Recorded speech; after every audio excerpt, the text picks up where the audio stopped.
You don't sound your accent as clever as you write. Yeah. People might say you might be rough around the edges or whatever. Like the first time I had to meet the course leader, and the first time I met him, I opened the door and he looked at me with this utter shock of surprise, and these were his actual words. I document in the book.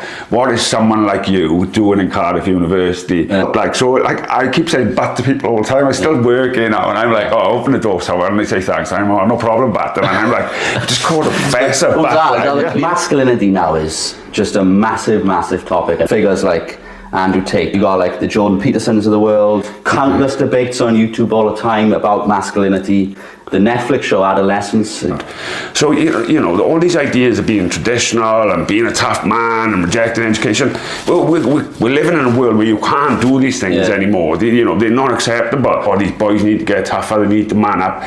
Well, you're potentially putting these boys in, you know, you put them in a worse position by reinforcing these ideas. Like, I think there's something about those ideas of masculinity are changing. So we had these fixed ideas originally that men were supposed to be tough. They went into traditional forms of work, you know, manual labour, but these ideas you know, are getting less so because the traditional role of a man is changing. You got like the cool hard kids right at the top, like sit at the back of the bus, they'd be intimidating, right? And then like at the bottom, we'd call them geeks, nerds. They might be antisocial even in school, struggle a bit, but then they probably like brain surgeons or whatever. And then I was like in the middle, so basically the worst of the both, because I wasn't confident or cool or hard enough to be like the cool hard kids. So basically like in-betweeners, basically like literally the in-betweeners, the program, you know, because what is this square boys thing that you talked about? and you know, when you're at that age, you want to be cool, don't you? You want to, like, people to look do certain ways. So you have to do certain things, whether that's sport or whether that's engaged, you know, academic achievement.